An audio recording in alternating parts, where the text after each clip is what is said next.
All right, hi everybody. Today's lecture is on chromosomes and cell division. That's our lecture for this week.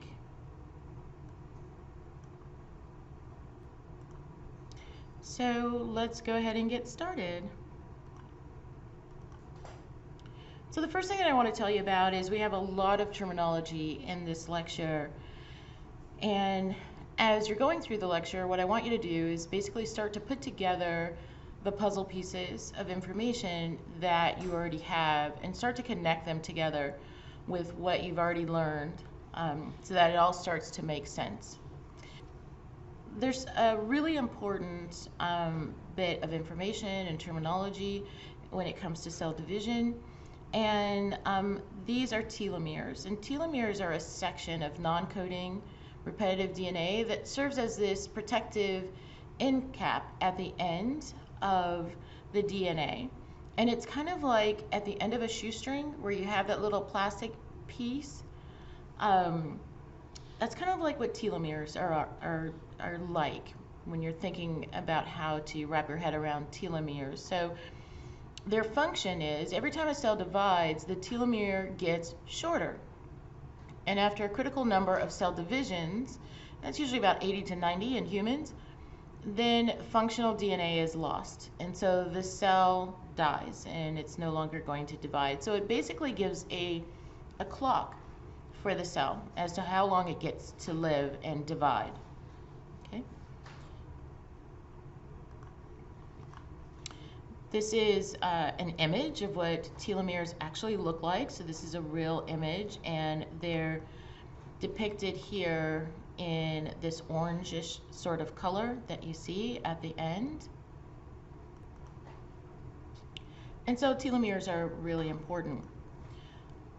All right, so if you remember, in prokaryotic cells, they don't have a cell nucleus, and they have this single circular chromosome that's attached to the cell membrane. And so this is what it looks like. This is a illustration of a blow up, if you will, of the chromosome inside of a prokaryotic cell because they don't have a nucleus. So you do have some attachment so that it doesn't just turn into a tangled mess. Okay?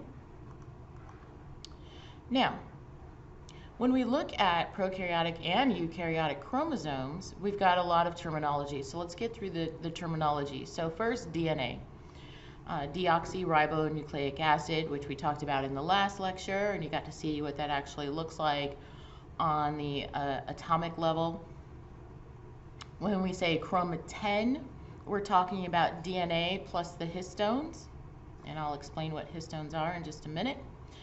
And then when we say the term chromosome, chroma comes from the ancient Greek. It means color. Soma means body. And so a chromosome is a DNA molecule with part or all of the genetic material, the genome, of an organism. And most eukaryotic chromosomes include packaging proteins, which can be aided by these different chaperone proteins, and they can bind and condense the DNA molecule. And this helps to prevent the molecule, the DNA, from becoming this unmanageable tangled mess, like a bowl of spaghetti. You don't want that. You have to have order, and you have to have organization.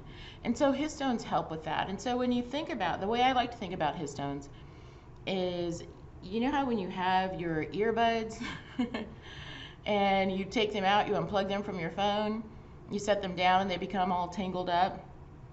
Well, if you were to wrap them around something, then you can basically begin to organize that long strand, right? That's what histones do. Histones are what the DNA is actually wrapped around in order to keep it very organized. And so you can see an illustration of what they look like here. And so you can see on this blow up with the histones in place that now we get this nice, neat organization to the DNA. Okay. So let's talk about cell division. Prokaryotic cells divide by binary fission. That is their method of division. So when we're talking about bacteria, which are prokaryotic cells, they're doing a method of division called binary fission. And what is binary fission? So here we have the prokaryotic parent cell. We can see that we've got double-stranded DNA inside, no nucleus because it's a prokaryote. And what happens is you get replication. So an exact copy of the cell's DNA is created. So it's completely replicated. And you can see here that the DNA is shown as a circular illustration because that's very similar to the DNA inside of a prokaryotic cell. And so we get replication. And then now we have two exact copies of the DNA. The cell elongates, it begins to pension two, and one copy of the DNA goes on one side, the other copy of the DNA goes on the other side, and we end up with two exact copies of the original parent cell. In terminology, these exact copies are called daughter cells. So we get two daughter cells formed from the parent cell. And so binary fission results in two genetically identical daughter cells. So what I need you to remember is that prokaryotic cells replicate through binary fission, and binary fission results in two genetically identical daughter cells. And that becomes important when we later talk about antibiotics and trying to eliminate bacteria. But when you think about it, if they're all the same, if they're all genetically identical, right? If I make one antibiotic that's going to target that one bacteria, it's going to wipe them all out. So it's not evolutionary efficient because I can easily wipe out huge swaths of bacteria with one antibiotic because they are identical when they're coming from one parent, right? But we don't have that. We actually replicate, our cells replicate in two different methods. Okay? One is mitosis and the other is meiosis. All the cells of your body that are not your sex cells, not your sperm, not your egg, they replicate by mitosis. And the way I like to remember that is mitosis is the way the cells in my toe replicate, right? So any other cell in your body that is not a sperm or an egg is replicating through mitosis. And so mitosis actually goes through what's called a cell cycle. So the cells are going through this cell cycle. And I don't need you to remember all the distinct steps, the G1 and the G2 and the G0.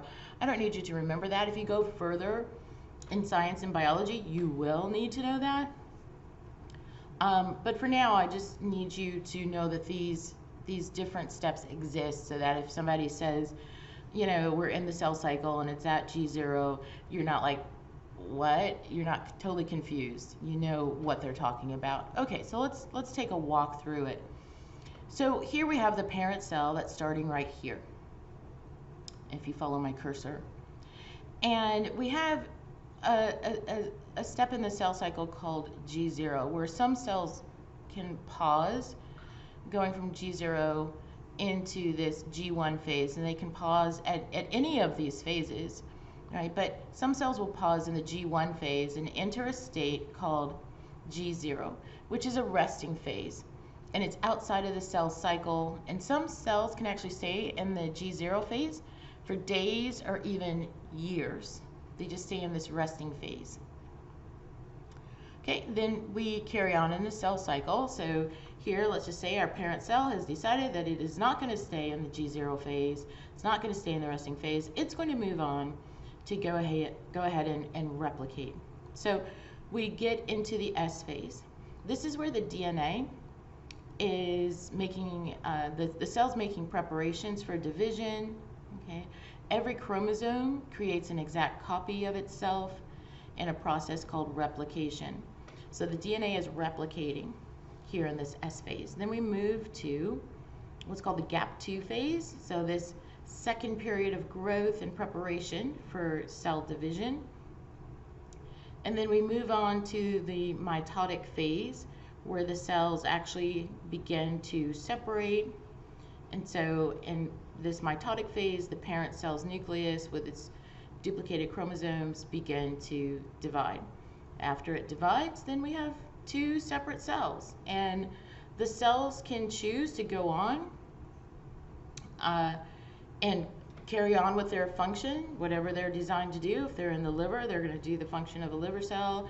If it's a skin cell, it's going to do the function of a skin cell. Depending on the cell type that it is, it will go on to do its job, if you will. Or it can decide that it's going to go ahead and continue to go into another cycle of the cell cycle, and it's going to divide again. So it has a choice of which one it's going to do. Okay? And remember, how many times that cell gets to divide is determined by the length of the telomeres. With each division, the telomere is shortening. Okay? So normal cells don't want to constantly divide all the time. We call that cancer, right? So they do break out of the cell cycle and they go on to do their job, and then at a certain point they go into the cell cycle and begin to replicate again. Okay, so there's controls inside the cell cycle, and we call these controls inside the cell cycle checkpoints. And so as the cell is entering the cell cycle, we have what's called a G1 or an S checkpoint. So the cell is actually checking to determine, is the DNA damaged? Does the cell have enough nutrients to even begin to divide? If at this checkpoint, when the cell actually checks these two things, if anything fails, then the cell will not continue on in the cell cycle. It won't try to divide. It will try to fix or repair whatever the problem is at any checkpoint. So if the DNA is damaged, then the cell is going to try to repair it. If it can repair it, fine. Once the repair is made, it will continue on in the cell cycle. If it can't repair it, the DNA is damaged and repair can't be done, then the cell could choose to go into what's called apoptosis, where it silently dies. And this is really important, that cells actually have this ability to go into apoptosis, because we don't want damaged cells, DNA damaged cells, to carry on, because those are mutations, right? And we're going to get more and more problems, even death of the organism. So cells have to take one for the team and essentially apoptose if there is irreparable damage. Okay? So we've got the first checkpoint. Now, we have another checkpoint that comes up as we go through the cycle, right? And this is the G2 or M checkpoint. And so it's going to check, has the DNA replicated properly? Because it went through the S phase. That's where the DNA was replicating, right? And the G2. And essentially, it's going to check to make sure that that DNA replication went completely fine, that there were no mutations that occurred during that replication. Everything looks good. So you can see how important these checkpoints are. And then we have another important checkpoint, and this is at the spindle assembly.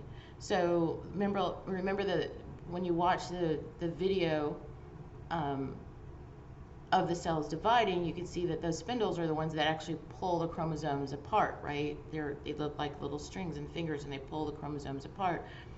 Well, it's really important that you check to make sure that the spindle fibers are properly built and that they're properly attached to the chromosomes. So that is a checkpoint as well. And again, if anything fails at any of these checkpoints, the cell will stop, it will try to repair, and if it can repair, it will. If it can't, then it will apoptose. So checkpoints are critical points in the cell cycle at which progress is blocked until specific signals trigger continuation, because all is well. So let's look further at how DNA replicates, right? Because we talked about at a point in the cell cycle, we have to replicate our DNA. Let's look at how that happens. So here we have our double-stranded DNA. We've got, strand 1 and strand 2 here, so it's double-stranded. We have our 4 base pairs. A always bonds with T, and C always bonds with G. Well, in order to replicate this DNA, we have to unzip it, and that's exactly what happens. It separates and it unzips, and now we've got one side. Here we can see this side has a T, an A, a G, a C, a T, and an A. And the other side has an A, a T, a C, a G, an A, and a T. So they're the opposites, right? So now we've got two strands. And so once we bring in the base pairs that are the opposite to the strand, so we're here on this left-handed strand, we have a T, we're going to bring in a base pair that is an A. Where there's an A, we're going to bring in a base pair that's a T. So we're going to basically reform this strand. And then same thing with this right-handed strand. Where there's an A, we're going to bring in a T. Where there's a T, we're going to bring in an A. Where there's a C, we're going to bring in a G. And we're going to reform this strand. And when we're done, we end up with two strands of DNA that are exactly like the original strand. Okay? So complementary base pairing makes it possible to produce two identical strands by separating the parent molecule of DNA and attaching and using each strand as a template to build the new complementary strand. Okay? And we end up with two identical daughter DNA molecules. So let's look closer at that from the molecular level. So here you've seen this before, where we have our nucleotide. We've got our phosphate group here. We've got our deoxyribose sugar right here. And what they're showing you is that each new nucleotide can be added only to the OH that's connected to the 3' carbon. So we say that a DNA strand has a 5' end, because we're looking at the carbons, right? Here's carbon 1. Follow my cursor here. I'll give it a ping so that you can find it right there. Here's carbon 1, carbon 2, carbon 3, carbon 4, and carbon 5, right? So we say that a DNA strand has a 5' end and a 3' end, and it can only grow from its 5' end to the 3' end. So you're looking here at the strand, and we can see that we're going here. This is the 3' to the 5', and then the opposite side, because they run in opposite directions, this strand is going from 3' down to 5' here. Okay, so there's directionality, is basically what you want to remember, that each strand has a direction to it. So let's take a look at this video that explains more about DNA replication.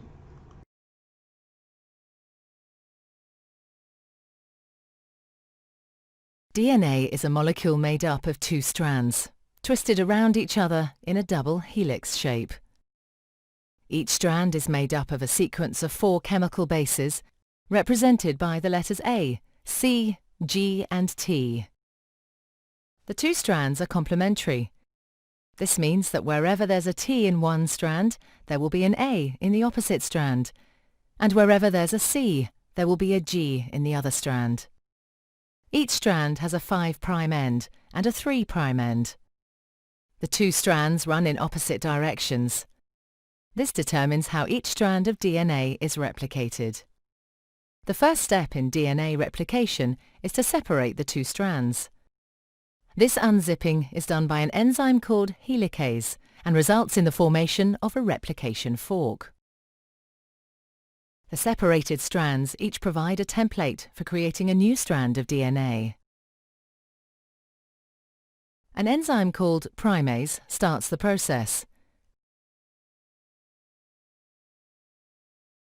This enzyme makes a small piece of RNA called a primer. This marks the starting point for the construction of the new strand of DNA. An enzyme called DNA polymerase binds to the primer and will make the new strand of DNA. DNA polymerase can only add DNA bases in one direction, from the 5' end to the 3' end. One of the new strands of DNA, the leading strand, is made continuously, the DNA polymerase adding bases one by one in the 5' to 3' direction.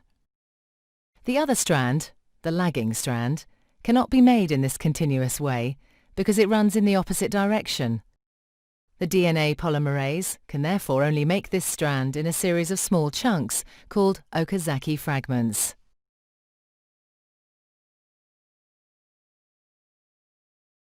Each fragment is started with an RNA primer.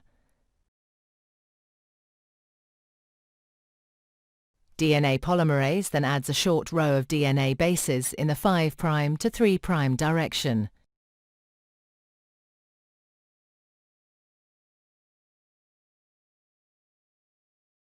The next primer is then added further down the lagging strand. Another Okazaki fragment is then made, and the process is repeated again. Once the new DNA has been made, the enzyme exonuclease removes all the RNA primers from both strands of DNA. Another DNA polymerase enzyme then fills in the gaps that are left behind with DNA. Finally, the enzyme DNA ligase seals up the fragments of DNA in both strands to form a continuous double strand. DNA replication is described as semi-conservative because each DNA molecule is made up of one old, conserved strand of DNA and one new one.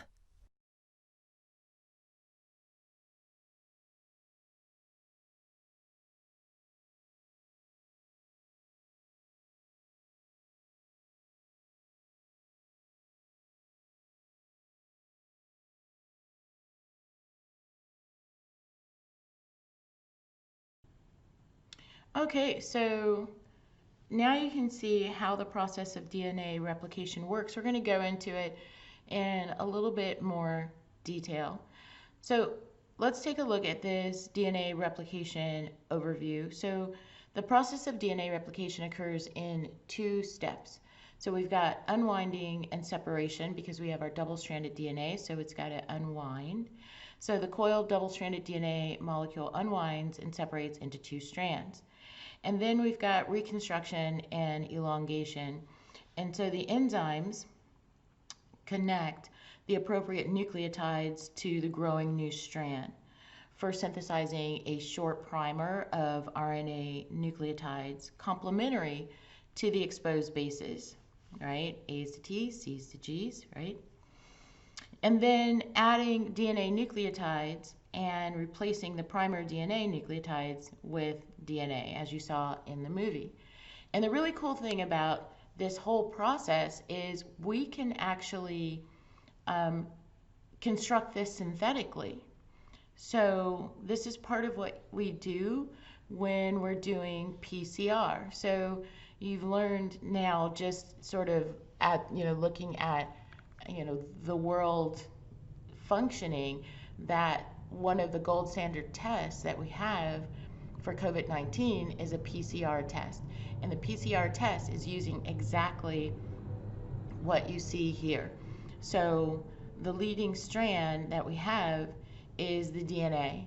And usually what they're using in order to identify COVID-19 is they start with the RNA of the spike protein, which is what it actually is attaching to the ACE2 receptor in the cells, right?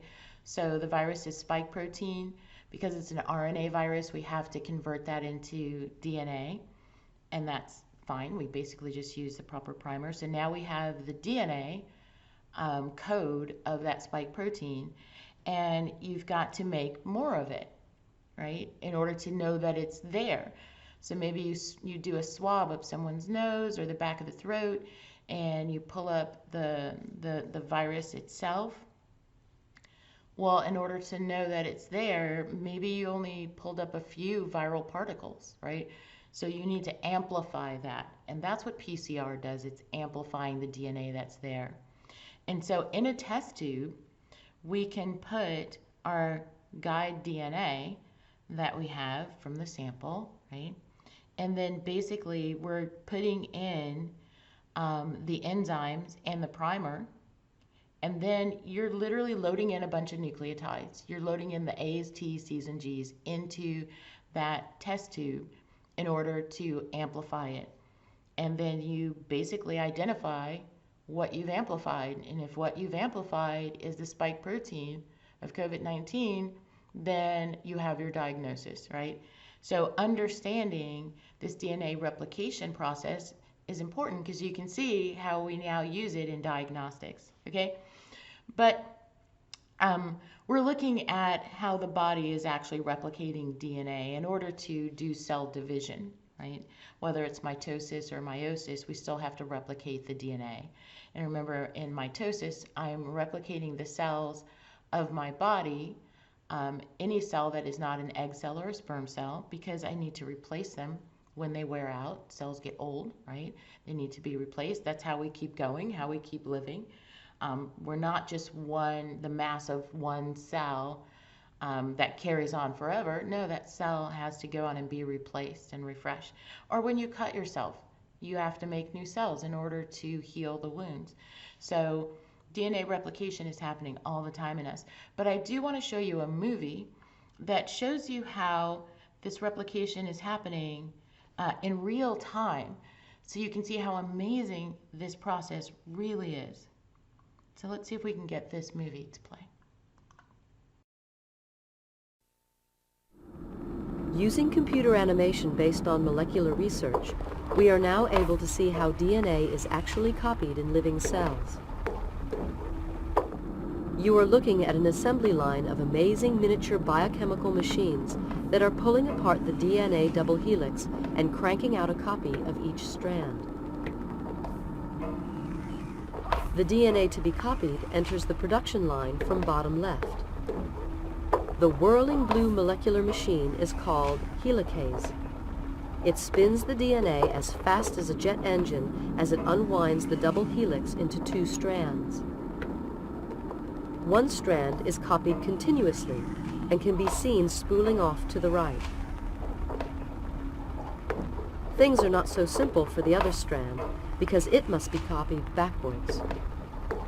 It is drawn out repeatedly in loops and copied one section at a time.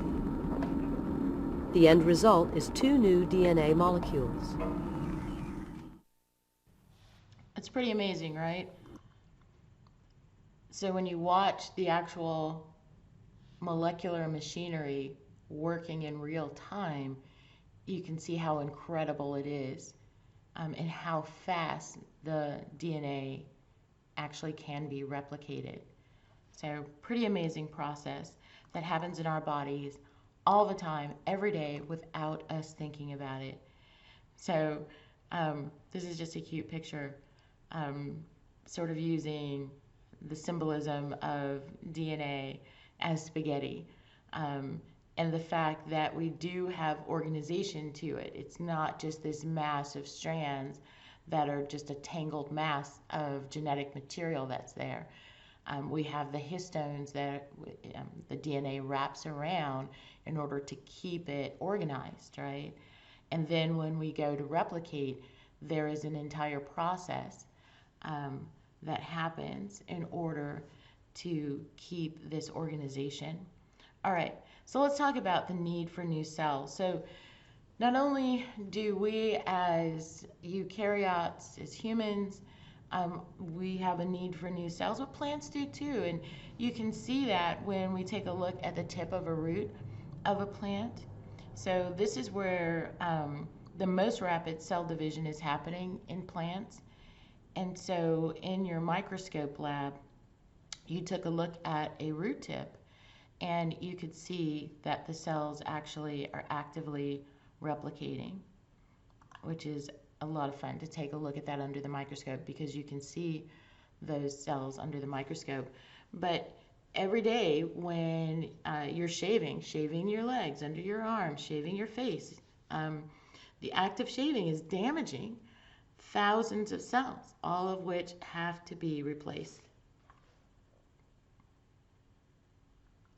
But not only that, we're replacing the cells in our blood. Every 7 days, we're doing a full replacement. And I just want to give you a quick flow through, that we're going through the bloodstream into the vasculature. All of these cells have to be replaced all the way into the heart itself. Every one of those cells has to be replaced and replenished. Okay? So this is just taking a deeper look at mitosis. So here we have the parent cell, and here we have interphase. And now I'm just doing some um, some replication for you, kind of going over the same processes so that it begins to become more and more familiar to you, right? So here we have interphase. The genetic material is replicated during the DNA synthesis portion of interphase. And then we go into full mitosis, and here we have the chromosomes condensing. Here we have the spindles forming, as you've seen in the videos, the supplementary videos that give you a closer look at this process in more detail, so make sure you check those out.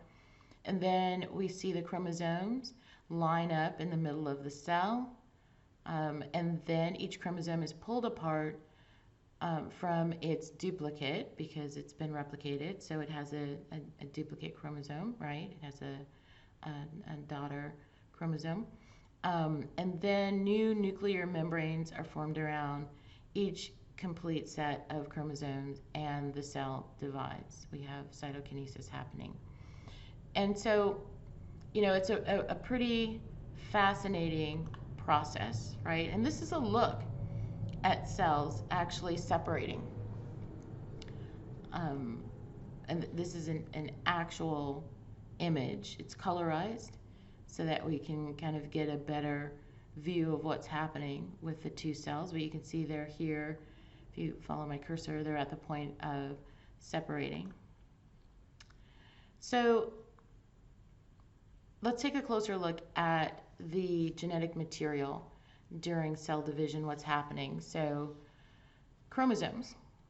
So during all of the cell cycle except mitosis, eukaryotic chromosomes are uncoiled and spread out in this diffuse way. Consequently, they are not dense enough to be visible when stained. So when you're staining a normal cell that's not about to divide, you really can't see the chromosomes. But when a cell gets ready to divide, then we're able to go ahead and view the chromosomes using just a regular light microscope. And so what we see, and again, this is terminology, is we have the chromatids. This is a better look at the chromatids, and each one is called a sister chromatid, and they are connected by a centromere. After replication, each chromosome appears as two identical linear DNA molecules, and the two DNA molecules are held together at the centromere. And until the centromere splits, each of the identical DNA molecules is called a chromatid. Together, the two are called sister chromatids. Okay? So this is just terminology. So we have a chromosome, and then we have the replication happening. It gives us sister chromatids. They are connected by a centromere. And the knowledge of this, because you would say to yourself, well, why do I care about, chromosomes and sister chromatids? Because the knowledge of this helps us understand what happens in different genetic diseases or different mutations that can happen due to dysfunction of this separation. Okay. So again, another look at interphase. Here you're looking at the actual cell. You have the nucleus here stained in blue. This is a DAPI stain. It makes the nucleus blue. You can see the cytoskeleton here of the cell. And this is an illustration of that very same thing. So here we have the nuclear membrane. We have the cellular membrane itself with all the cytoplasm. And then here we can see that we have the replicated chromosome happening. That's in interphase. The chromosomes are replicating in preparation for mitosis. We have the centromeres that are between the two. Okay, remember this one? Here we have the centromere between the two sister chromatids. Okay? And that's what it's showing here. And then as we go further, we move on to prophase. So the nuclear membrane breaks down. The sister chromatids, which are the replicated chromosomes, begin to condense, and the spindle begins to form. Okay. And then we go into actual metaphase. And meta, my mind always kind of sticks on the M because that's when they line up in the middle in metaphase. They line up at the center of the cell. Okay, so we go from prophase to metaphase. This is just more terminology regarding mitosis. So now, after metaphase, where the chromatids have lined up at the center of the cell, then we have anaphase. And in anaphase, the sister chromatid pairs are pulled apart by the spindle fibers. One full set of chromosomes goes to one side of the cell, and another full set goes to the other side of the cell. That's anaphase. And then we go from anaphase to telophase. And again, you're looking at actual images of these processes happening in the cell, the stained cell at the very top, and then we have the illustration of what's going on down below. So after anaphase, where the chromatids are pulled apart, then we go into telophase, and the chromosomes begin to uncoil as the nuclear membrane reassembles around them and the cell begins to pinch into two.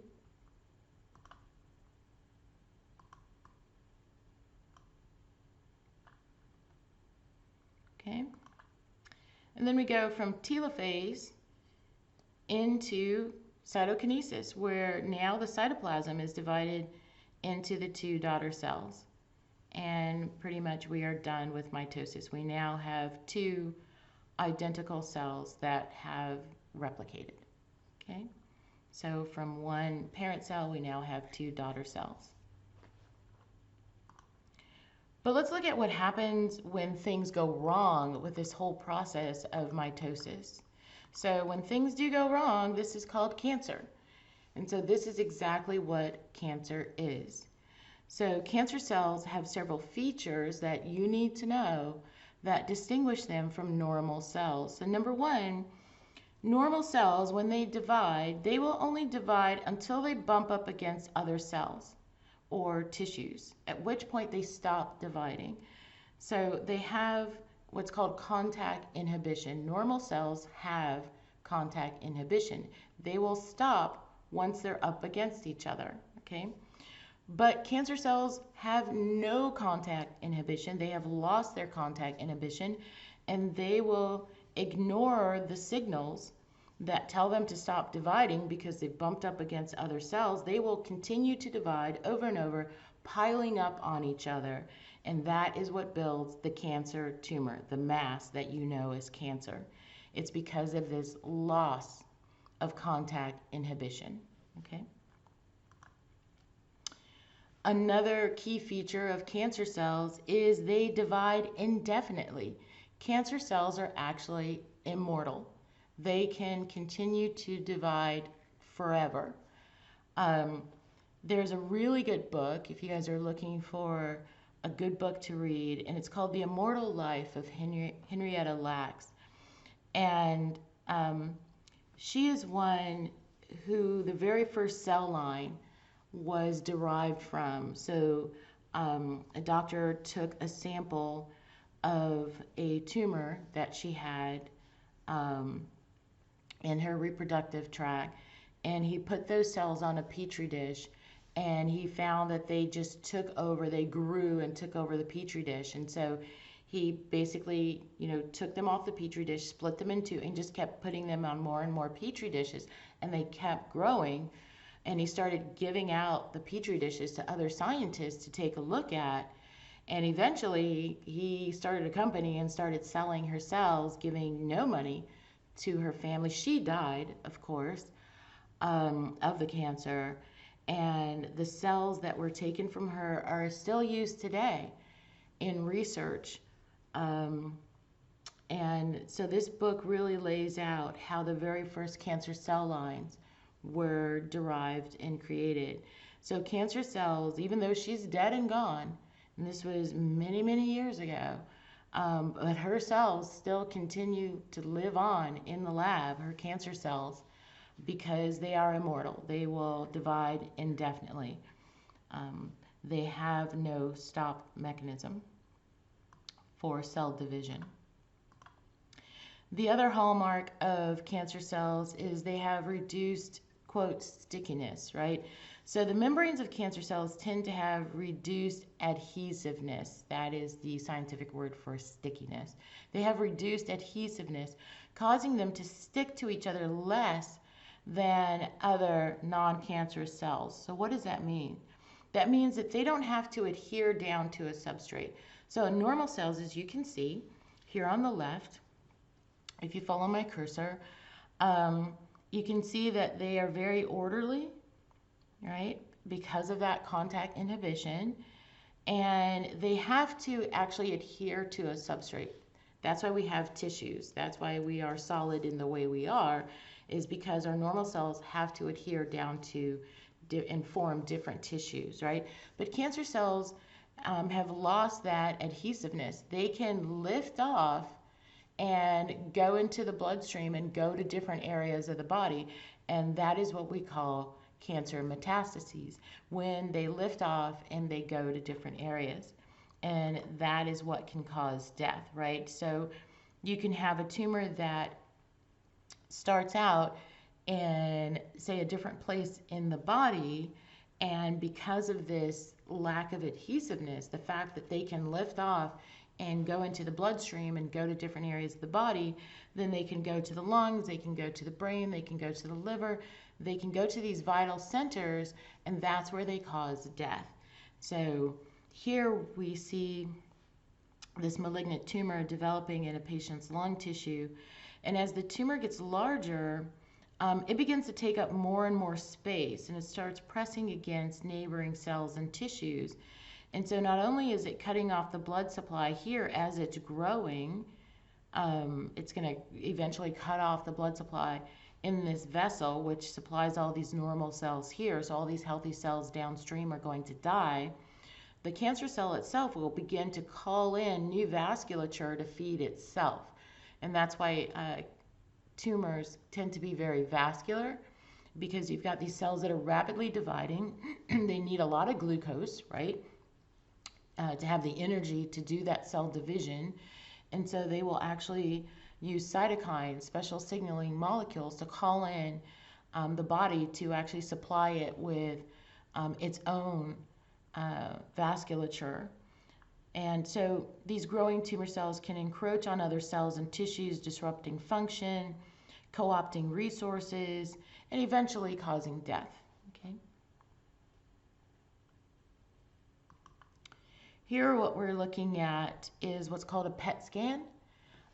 This is one of the diagnostic tools that can be used to identify metastases in the body, because it can be very difficult to identify where these cancer cells have, taken off to, where they have metastasized to. And so one of the ways that has been discovered to identify them is to put a radioactive tag on a glucose molecule, on a sugar molecule, because we know these cells are dividing rapidly, which means they are using a lot of glucose. And so if we radioactively tag a glucose molecule, we can track and see where that radioactively tagged glucose molecule is accumulating. And where it's accumulating is where we have cancerous cells rapidly dividing, right? So here we can see the cancer cells shown in white, and we can see how they've used both the circulatory system, the bloodstream. They also can use the lymphatics to get to different regions of the body. And so when a tumor metastasizes, this means the cancer has spread, and treatment becomes more difficult, and the prognosis becomes worse because it's in different areas, and it's very difficult to target. So you can see all the areas that are lighting up, right? But we have ability at this point to treat cancer, right? And this is chemotherapy, and we've got chemotherapy as sort of this broad term. Chemo meaning chemical, therapy meaning treatment, and so we have different ways that we can actually treat cancer. And so I want to show you, because you're going to learn about one of the very first treatments that was discovered from the yew tree as a chemotherapy. It's a toxin from the tree, but it's actually a chemotherapy called paclitaxel that's used. And you're going to learn about that, more about that in one of your labs. But I want to tell you about one of the newest treatments that's come out, and it's called CAR T-cell therapy, where we can actually train the immune system to try to attack cancer. So let's learn more about that.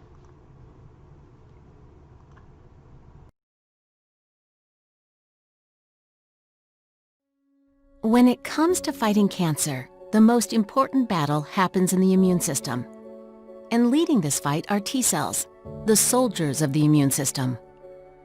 When a cancer cell circulates in the body, T cells are supposed to find signs on its surface indicating it's abnormal, then latch on and destroy it. But cancer cells are masters of disguise. They can change in ways that trick T cells into not recognizing them. CAR T-cell therapy restores a T-cell's ability to recognize and destroy cancer. To do this, first T-cells are taken from the patient's blood and genetically modified so they can attack and kill cancer cells. The modified cells are then grown to large numbers outside the body and eventually put back into the patient.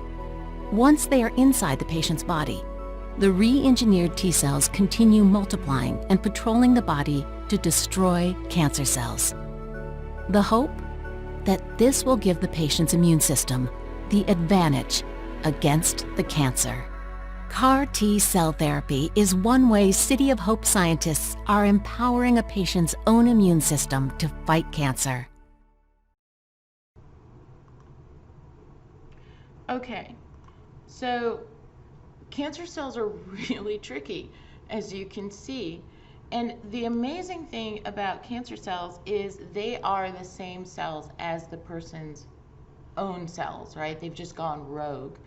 And they've lost all of these safety measures to keep them from basically killing the body, right? They've lost the contact inhibition, they've lost the adhesiveness that's necessary, right? So they have these different properties, but one of the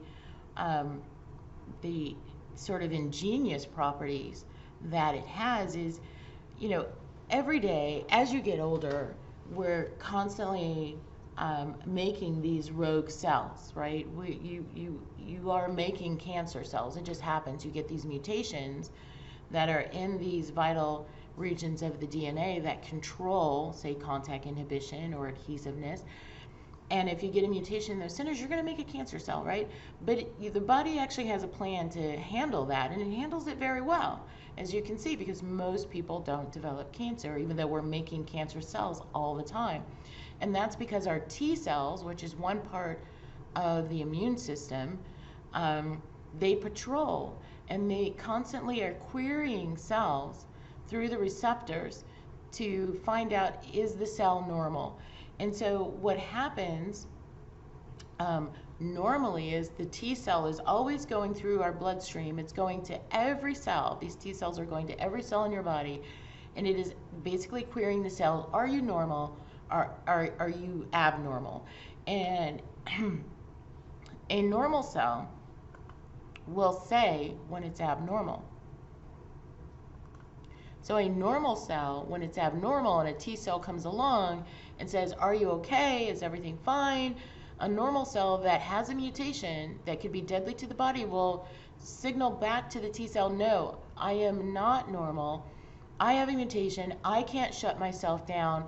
Can you please hit my cell death receptor, which is a special receptor, a special button that each cell has that the T cell can push in order to cause that cell to apoptose, to quietly die, right? Take one for the team.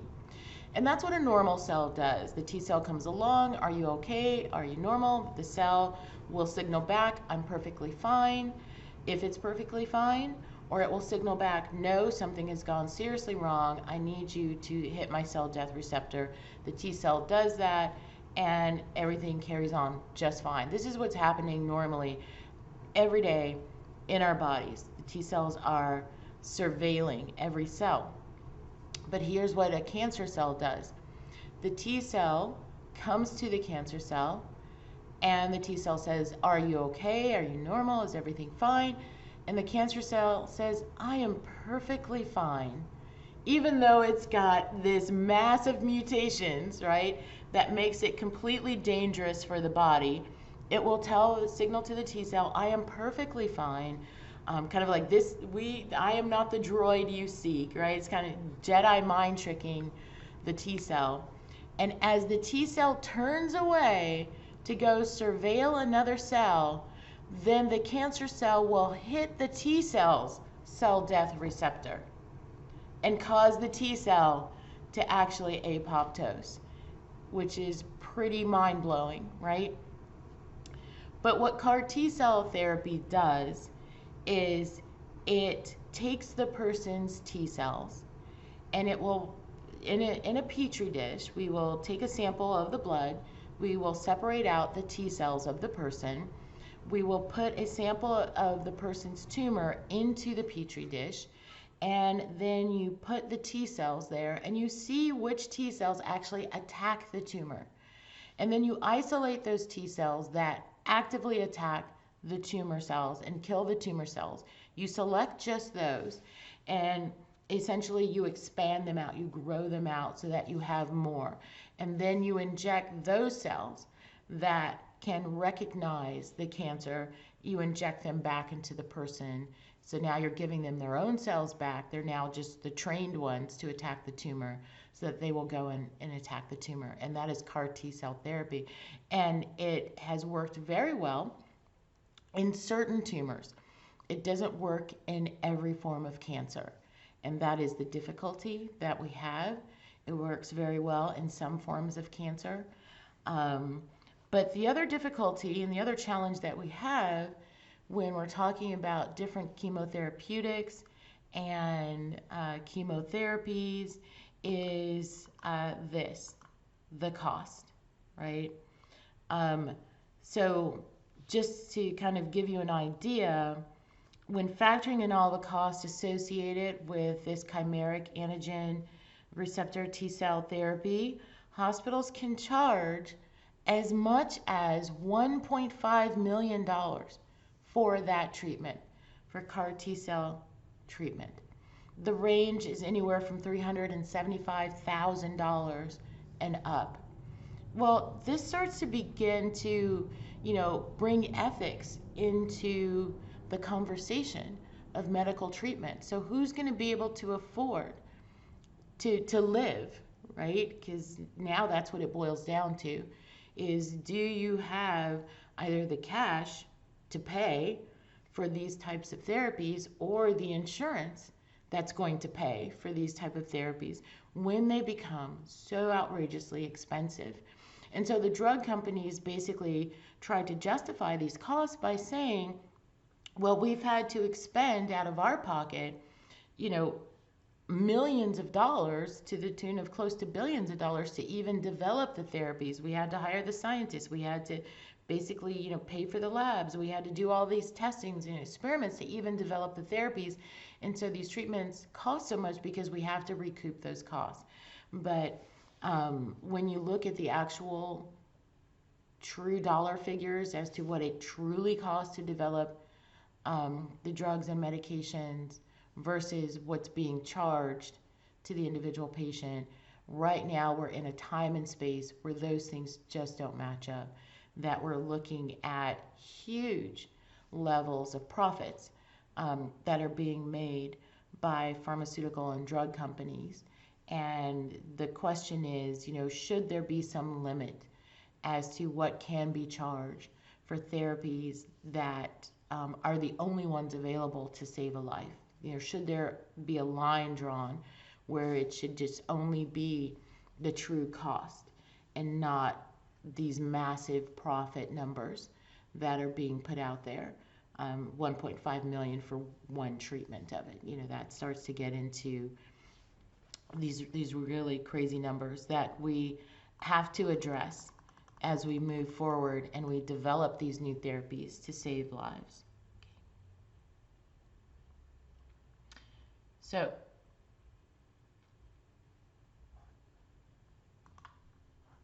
all right, so let's carry on because we just talked about mitosis, right? How I replace every cell in my body that is not a sex cell, that is not a sperm or an egg. But, okay, well, now we know how we replace our existing cells, but what about when we want to make a brand new person, when we want to reproduce? What type of cell division is that, right? And that's where we start to get into meiosis.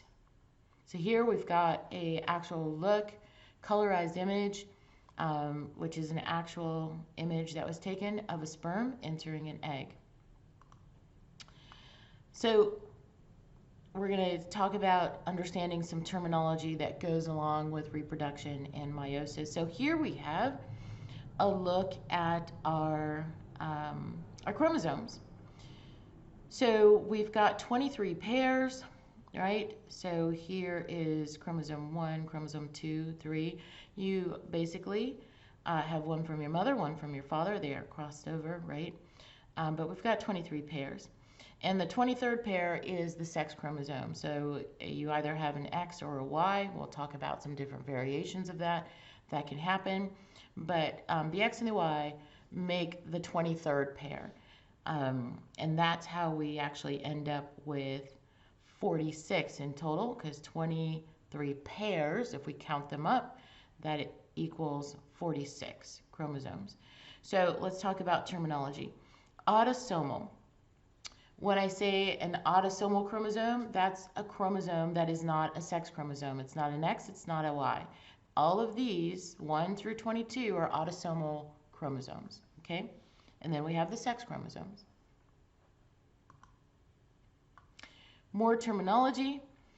We have to remember that we're getting, a chromosome from our mom, a chromosome from our dad. And when we're talking about our total number of chromosomes, that is the diploid number, right? That is the number from the mom and your dad. 2, diploid, your mom and your dad. That is your number from both.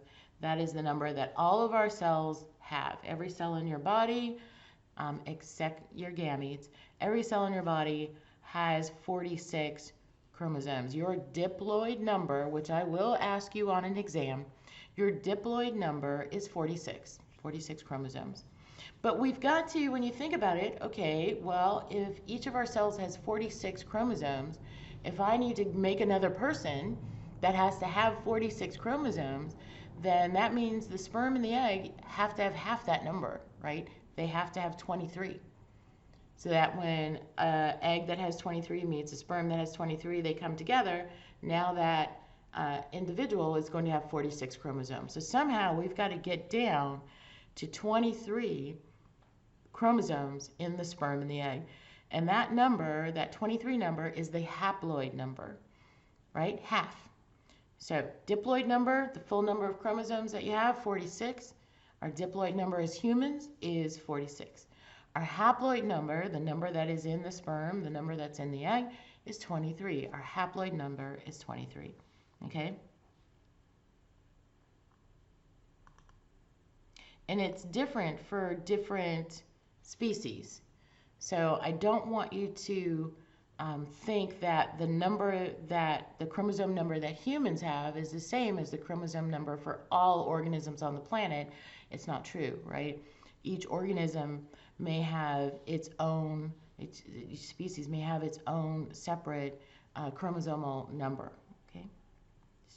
It just happens that the diploid number is 46, the haploid number is 23, okay? So let's take a look at this a little bit closer, this meiosis, how we get down to that haploid number. So here we've got these diploid cells that we have that have 2 copies of each chromosome, one copy that you got from your mom, one copy that you got from your dad. Now we're just going to look at one chromosome, okay? So we're going to follow one chromosome so we can kind of understand what's happening here. So here we've got the adult female, we've got the adult male, and we've got our diploid number of 46 chromosomes, our haploid number of 23 pairs, right? So it's basically saying the same thing. but we've somehow got to get down to our actual haploid number. I'm sorry, our haploid number is not 23 pairs, our haploid number is 23. So make sure that I don't confuse you with that. Diploid number is 46. We need to get down to half of that in our egg and our sperm, so that when they come together, they make a person that has 46. So the haploid cells are each going to have one copy of each chromosome, right? They're not going to get both copies. They're just going to get one of these. And that's the egg and the sperm. They're going to get one. And when they each have one and they come together, then the fertilized egg has both, right? So if we just follow one set of chromosomes from the start here, we can see that the individual starts out looking at this one chromosome. It has basically one from the mother, one from the father. We have to get down to just one in our egg, right? So that when it meets the sperm that also has one, that the next human has a full set of two, right? And that is meiosis. Let's look at how we get down to that single chromosome. So let's follow it in a little bit more detail. So we start out again with this diploid parent cell. And here we're looking at the maternal chromosome and the paternal chromosome. Maternal chromosome is the chromosome you get from your mother. Paternal, with a P, chromosome is the chromosome that you get from your father. So we have replication, right?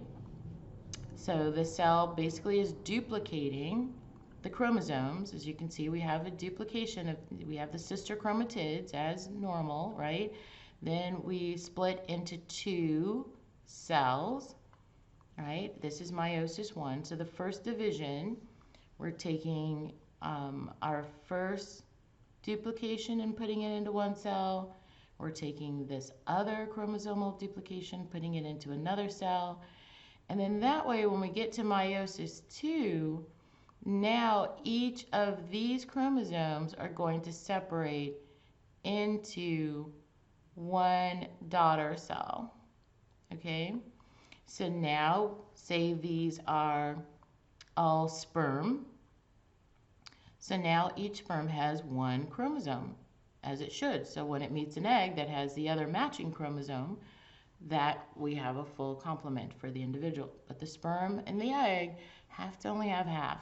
And this is how we get down to that half. So again, make sure you understand and you kind of follow this and walk your way through. There's a really good video that I've put up, a supplementary video that kind of shows it in a little bit more motion and animation and explanation that makes it a little bit clearer as well. But when you just start off following one chromosome, and we can see that we start with the chromosome from the mother, chromosome from the father. Let's just say this is chromosome 1, right? It duplicates. Now we have a duplication of each of those. Duplication of the chromosome from the mother, duplication of the chromosome from the father. The cell splits. We now have 2 that just has the duplicated mother chromosomes and the duplicated father chromosomes. And when we split again, we have our sperm or our egg that now just has one version of that chromosome, which is perfect, right? And this is where our variation starts to come in, right? And we can see how they can start to become different. So let's get into a little bit more terminology. So homologs. Homologs are the maternal and paternal copies of a chromosome. So when I said, okay, we're looking at this chromosome, you have one from your mother, one from your father, these are homologs, right? So they're carrying copies of the same thing. They're all from, say, chromosome 1, or they're all from chromosome 2, right? But they're carrying the variations that you got from your mother here on the maternal chromosome. And the homolog is here on the paternal chromosome from your father. They're genes that encode for the same thing, except they're the encoding that you got from your mother and the homolog encoding that you got from your father, right? Okay. And then again, once they replicate, then they're called sister chromatids. okay? And the sister chromatids are held together by the centromere. So terminology. All right. So things happen a little bit differently in the female. So in the female, we still have the same replication that's happening in meiosis 1, but when we get to meiosis 2, what happens is the other cell that's created, those other cells that are created, they're called polar bodies, and they actually begin to just degenerate. And they apoptose, they're gone, they die. And only one of those cells goes on to be an egg, okay? So the genetic material is still divided very evenly, as we saw, but nearly all of the cytoplasm will end up in just one of the cells, and that is the cell that will continue on. And the other cells that don't get as much cytoplasm are called the polar bodies, and they are basically apoptosed, okay?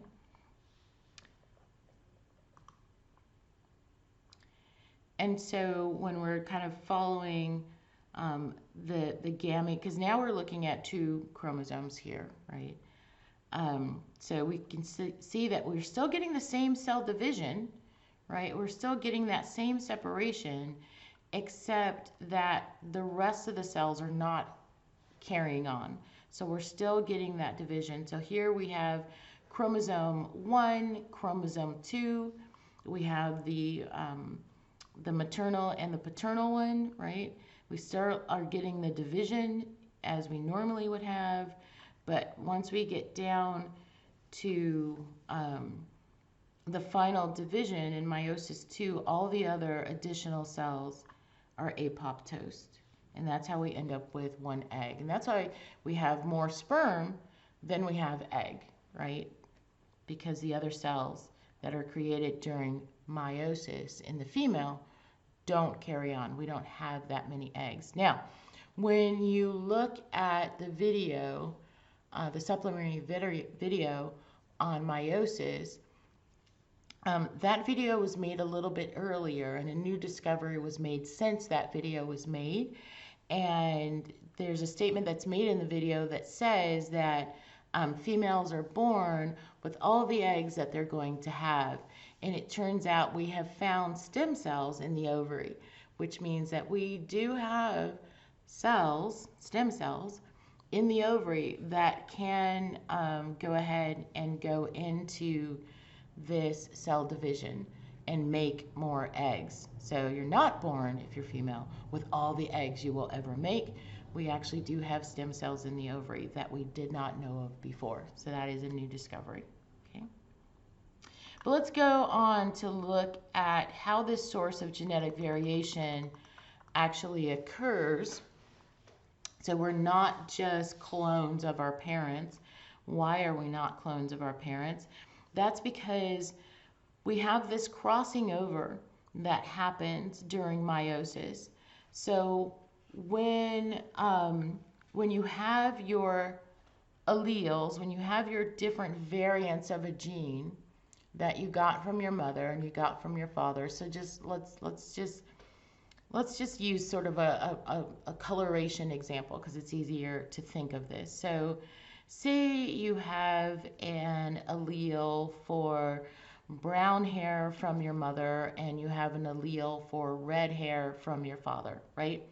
On the chromosome that you have that contains that gene for hair color, you have the allele from your mother for brown hair, and you have the allele for your father for red hair. Now, when these chromosomes are beginning to replicate, before they replicate, they actually shuffle genes, like shuffling a deck of cards. They trade back and forth, right? So that the resulting, just follow the coloration, if you will, here of these genes on this schematic, so that the resulting chromatid is not the exact copy of the one before. So maybe on that chromosome, not only was there a gene for hair color, but there was, let's just say, the gene for eye color and the gene for, what else can we think of? The color of your eyelashes, right? So when those genes are shuffled, when this crossing over is happening, it also is given the term recombination. So I need you to remember that. That's an important term to remember. When this recombination is happening, then the resulting allele is going to have this shuffled deck of cards, right? It's not the same deck that was started out with, because the different genes were shuffled and exchanged, which is really cool. And so that's how we get all the variation that we see in the world, right? Because the decks aren't going to be the same after the cards are all shuffled, which is really fascinating. So recombination is extremely important. So the homologs and the sister chromatids are distributed for each daughter cell during meiosis, and they're this random mix of maternal and paternal genetic material, and this recombination is completely random. Okay. So I had showed you this look at chromosomes before, and this is an actual look at chromosomes laid out. This is what's called a karyotype, and we can see the autosomal chromosomes 1 through 22 here. And we can see the pairs, one from the mother, one from the father, right? And we can see the sex chromosomes here. So all together we have 23 pairs of chromosome, making a total of 46 chromosomes. I want to show you what this actually looks like when they do a true karyotype. So this is an actual karyotype of chromosomes of an individual, and we can see the same numbers in the same pairs, right? And they are in pairs. So there's 2 for chromosome 1, 2 for chromosome 2, 2 for chromosome 3, etc. And when we get down to our sex chromosomes here, we have the X and the Y. Okay? But things can go wrong. So let's kind of get a greater understanding of how sex is determined in humans. So individuals have 2 copies of the sex chromosomes in every cell. So females have 2 copies of the X chromosome, as you can see here. So if you have XX, you are considered female. And males have 1 X chromosome and 1 Y chromosome. So if your cells have XY, you're considered male, right? When they are making gametes, right, then the only thing that a gamete, an egg cell can obtain is an X, right? Because that's the only thing that a female has to give is the X, right? But a male can have gametes that either have an X or have a Y, right? So think about it. So if this egg comes together with this sperm, then you end up with an embryo that has XX. That will be a female. If this egg and this sperm come together, then you end up with an embryo that's XY. That's a male. So in humans, it is the male that determines the sex of the child. Okay? Because the female can only give X. All right. But that is not the same for all species. So let's take a look at how other organisms, how sex is actually determined in other species. So in birds, it's the mother that actually determines the sex. And so it's very similar to how fathers determine sex in humans. So the female is WZ in birds, and the male is ZZ, so they can only have gametes with Z. And so it's the female that determines the sex of the resulting embryo. In bees, ants, and wasps, sex is determined by the number of chromosomes that are present in an individual. So in bees, ants, and wasps, the male only has 1 sex chromosome and a female has 2 sex chromosomes. And when we look at turtles, this is really fascinating because a lot of people are going and saving turtle eggs from the beach, right? And trying to incubate them to hatch out the baby turtles. Well, it turns out that in most turtles, sex is determined by the temperature at which the eggs are incubated. So if the eggs are incubated at a higher temperature, then the resulting offspring are going to be female. If the eggs are incubated at a lower temperature, then the resulting offspring are going to be male. That's really important to know. When you start intervening and trying to hatch out these eggs, you could be changing the dynamic of the sex of the organisms that are out there. Maybe you're going out and you're collecting all these eggs, but then you're hatching them all at a low temperature, and every one that you're releasing is male. Well, you're going to affect that species, right? You think that you're adding to the population when in fact you may be actually decreasing that species population just because of this temperature difference that causes the change in sex in the embryo. All right, but let's talk about when things don't really go well. So let's talk about Down syndrome and the mother's age. So here we have the incidence of Down syndrome per 1,000 live births here on our Y. And here on the X, we have the age of the mother. And we can see at our incidence of Down syndrome, when the mother is, 20 years old, around there, is pretty low, very, very low. But we can see this incidence at about age 30 and up begin to climb dramatically until we're greater than 20% at age 45, right?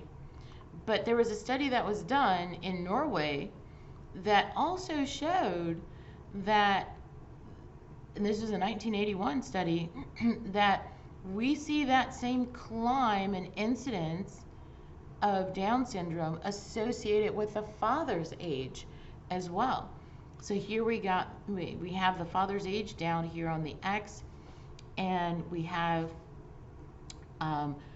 this is the maternal age and this is the paternal age. And when we start to graph it out, we can see that we actually get more Down syndrome per 1,000 live births as the age of the father begins to increase as well. And so that actually has an effect that wasn't recognized before. So what's happening here that is causing Down syndrome? Well, there's more than one effect that can have it, but I want to talk to you and explain to you the most common cause of Down syndrome, and this is called trisomy. And it's called trisomy 21. And that's because what ends up happening, if we look at chromosome 21 here, instead of having a pair, instead of having 2 chromosomes, we actually have 3. And so we get this extra chromosome here on chromosome 21, and that's why it's called trisomy, tri meaning 3, trisomy 21. And the reason it happens is because we end up with translocation of all or part of chromosome 21.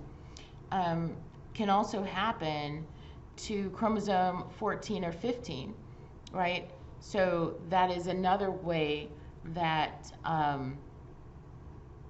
Down syndrome can happen. So we can end up with 3 chromosomes in chromosome 21. That's trisomy 21. Or we can get translocation of all or part of 21 to chromosome 14 or 15. So we'll start to see changes in 14 and 15, and that's a different version, a different way that you can have Down syndrome occur. So these are the 2 most common ways, trisomy 21 or translocation of chromosome 21 to chromosome 14 or chromosome 15, okay, which is not shown. The chromosome 14 and chromosome 15 translocation is not shown in this image. You're just seeing the image of trisomy 21, okay?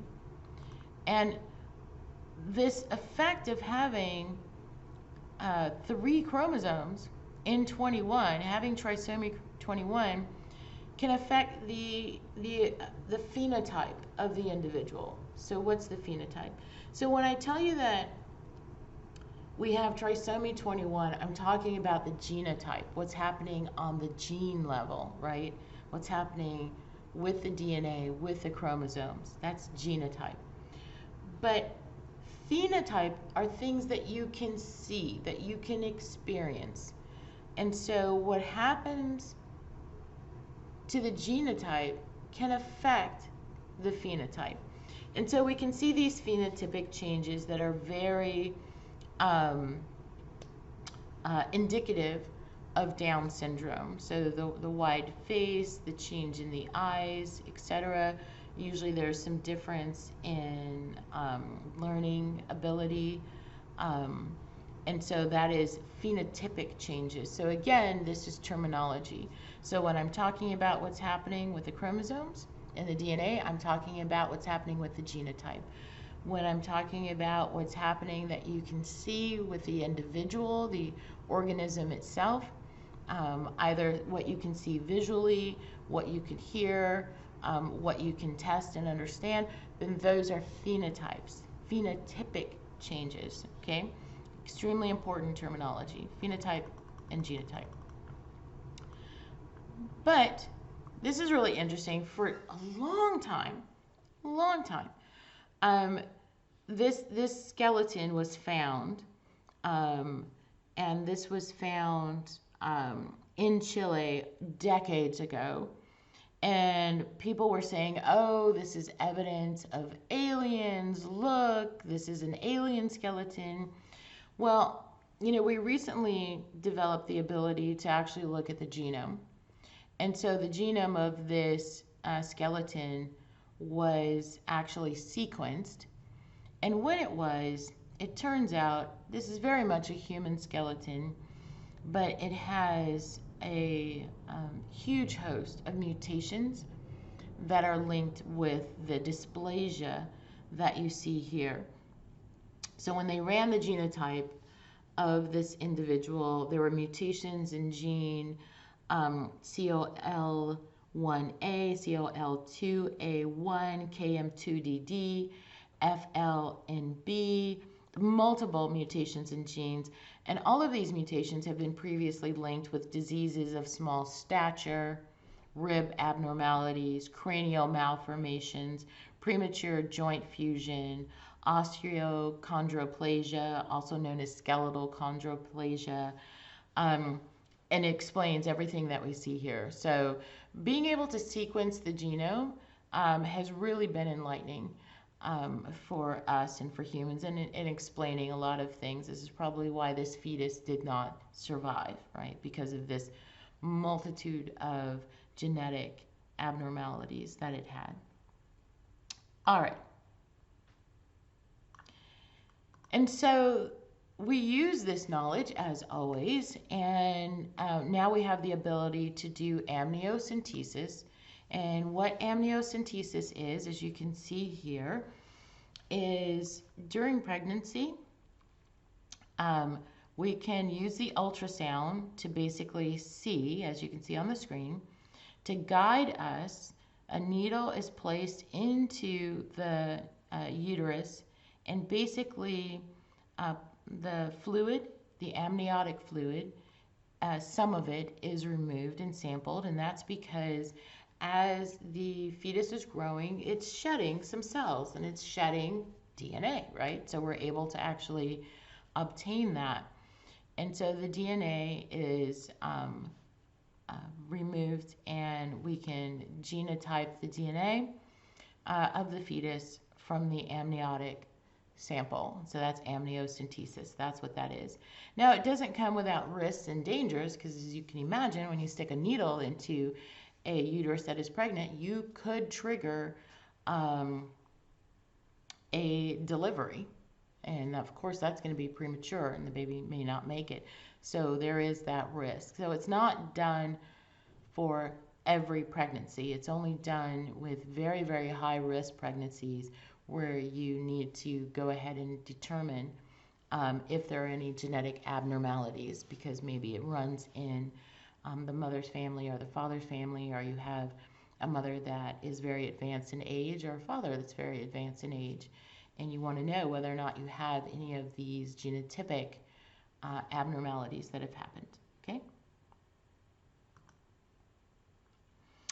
All right, so let's take a look at how trisomy 21 can happen. Because I left you sort of hand wavy, saying that, oh, you get an extra chromosome at chromosome 21. Well, let's look at how that can happen. So this is called non-disjunction, and it's the unequal distribution of chromosomes during meiosis, right? And so the resulting gamete can have 0 or 2 copies of a chromosome rather than a single copy. So here we have our homologs of the chromosomes. They're lined up. They're going into metaphase.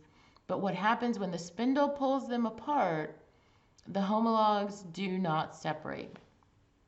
And so you end up getting more of the chromosome, both of the chromosomes, pulled into one of the cells. So one of the cells has none of that chromosome, and both of them got pulled into this one cell. Well, when this cell goes on to divide, then this egg is going to have an extra set of chromosomes, right? And these eggs over here, when this cell divides, is going to be completely missing that chromosome. So each of these individuals are going to have genetic mutations, right? Because one has an extra set of the chromosome, and this individual is completely lacking the chromosome in its totality. And this could result in an individual not surviving at all, right? Depending on which chromosome it is and what's missing there. And same thing here, we know that when it happens on chromosome 21, then we end up with Down syndrome when this individual goes on to survive, right? So it's because the spindle, when it pulled apart the chromosomes, the homologs didn't separate, okay? So this can happen more commonly than you think, and let's take a look at what happens when it happens in the sex chromosomes, right? Because we really don't think about that. But this is a big question that is happening in the Olympics, right? When you have these individuals, now that we have the ability to take a look at the genome, when you have these individuals that have differences in their genome, right? So here we have this individual here that only has one X, right? So how did that happen? So here we had, it's one of two ways. You have an egg that has an X, and it met a sperm that was completely missing its sex chromosome, because when the spindle pulled apart, it was one of those that didn't get it. But the individual goes on to survive, right? But they end up with just one X. The other way it can happen is if the egg didn't get the sex chromosome at all when the spindle pulled apart, but it meets the sperm, which has an X, and the resulting gamete only has one X chromosome rather than two X's, right? Or an X and a Y. It just ended up with one X, or he, she. This ends up with an individual with something called Turner syndrome, and they are considered female. There are phenotypes that go along with these changes to the genotype. So the phenotype of an individual with Turner syndrome, generally they are shortened in height. They have a web of skin between the neck and the shoulders. They have undeveloped ovaries. They're often sterile, and they have some learning difficulties, okay? And if we end up with an individual that has two X's and a Y, then that is called Klinefelter syndrome. This individual is considered a male, and their phenotype is they typically have underdeveloped testes. They have lower testosterone levels. They're usually infertile. They have development of some female features, long limbs, and slightly taller than average. So that is an individual with two X's and a Y. That's Klinefelter syndrome, and you can see the two variations that can happen that can cause that here on the left. But what if we get an individual that has an X and two Y, right? Maybe the sperm that came in carried two Y chromosomes because the separation didn't happen with the spindle cells. And it met an egg with an X. And so we have an individual that is X, Y, Y. This is an individual considered an XYY male. And the phenotype is taller than average, moderate to severe acne, intelligence may be slightly lower than average, and sometimes called super males. Okay? And same thing, we have an egg that has two X's, meets a sperm with an X. We end up with an individual female that has three X's. This is called a triple X female. This individual phenotypically may be sterile. There may be no obvious physical or mental problems, and they're sometimes called meta females. Okay? So we can see these differences that can happen in the sex chromosomes as well, and you can see why it can be a challenge when individuals are going to, say, the Olympics, and the Olympics are wanting to run these genetic tests to find out, well, are you female? Should you be competing in the female classification, right? So it can be very different because there's all of this variation that happens in biology, right? And that is just part of the norm. That is normal, right? Even though it doesn't happen all the time, it happens. And so this is biology. There is variation, and we have to recognize that. And there's nothing, quote, wrong with these individuals. It's just that they have a different genetic makeup. And this genetic makeup, we know how it happens. It's because when those homologs, the spindle cells, do not completely separate those chromosomes into two equal parts, that sometimes one may get completely pulled to one cell and one may be without. Okay? All right.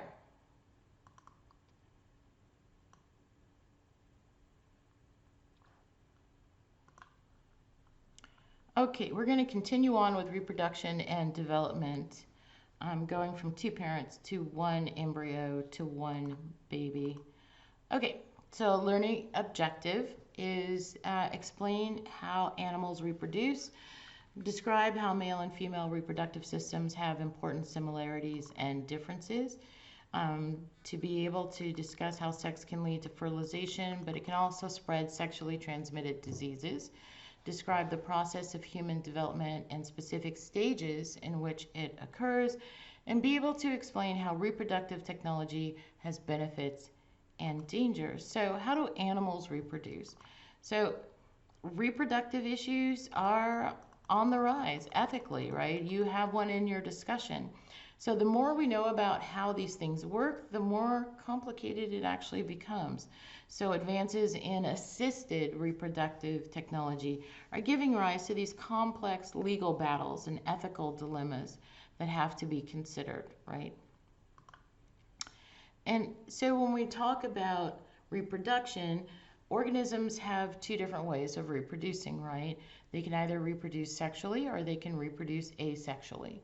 On the biological spectrum, right? Humans reproduce sexually, but not all organisms reproduce in that manner. So sexual reproduction, as we know, is the sperm and the egg coming together, fertilized, and we end up with a zygote that is now diploid. So we have the haploid egg meeting the haploid sperm, and with fertilization, we get the diploid individual, right?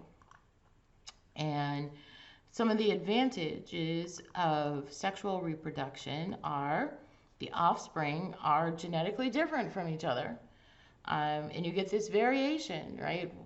And it increases the possibility that one thing happening isn't going to wipe out the entire species because you have all of this genetic variation. And so it's a benefit. It's an evolutionary adaptation that is very beneficial. And it leads to increased fitness in changing environments. As the environments change, the organisms are better able to adapt because of this variation. Disadvantages to sexual reproduction is finding a partner and mating can be difficult and time consuming, right? And only half of the individual's alleles will be passed to its offspring. So not all the alleles are going to be going because of that recombination, that shuffling that's happening, right? Not all of them are going to the next generation. But when we look at asexual reproduction, as we know, it's fast and efficient. That's what bacteria use, right? Every 20 minutes, you get this doubling. Is certainly possible. So it's fast and efficient. Another advantage is that all of an individual's alleles are passed on to its offspring because you're basically just duplicating that individual over and over and over and over. So all the same alleles are going to the offspring. Well, the disadvantage within a changing environment, individuals producing genetically identical offspring are less likely to have offspring suited to the environment, meaning that make an antibiotic and you can wipe out all of them, right? Except for maybe one that has a mutation. So there's advantages and disadvantages to both reproductive strategies, okay? And here, this is just a hydra showing another method of asexual reproduction. You know, we talked about binary fission, which is what bacteria use, but here this hydra is using budding to go ahead and make another hydra. So there's different strategies when we look at asexual reproduction. So there is something called parthenogenesis. This is terminology. This is reproduction from a female gamete without fertilization. So the females can go ahead and make more without having the need for a sperm. That's asexual reproduction. That's parthenogenesis. There's budding, which we just saw with the hydra. So an offspring grows right out of the body of the parent, right? And then we have fragmentation. And this we can see in starfish. A parent breaks into multiple pieces that develop into fully functional individuals. If you cut one of the arms off with starfish, it will go on to grow the rest of the starfish, okay? So asexual reproduction.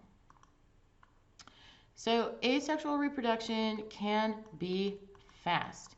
And some bacteria can divide every 20 minutes. And this can be our arch nemesis when we're fighting bacterial infections. If they're doubling every 20 minutes, that's a lot of organisms to do battle with that our immune system has to contend with, right? So here we're looking at this scale, the number of bacteria. Here on your y-axis, time in minutes. Here, and we can see how quickly we can go from one individual to greater than 5,000 in 180 minutes. That's just wild, right? So asexual reproduction does have its advantages. But how do viruses replicate, right? Let's take a look at that. So we just took a look at how we replicate, right, through sexual reproduction, meiosis.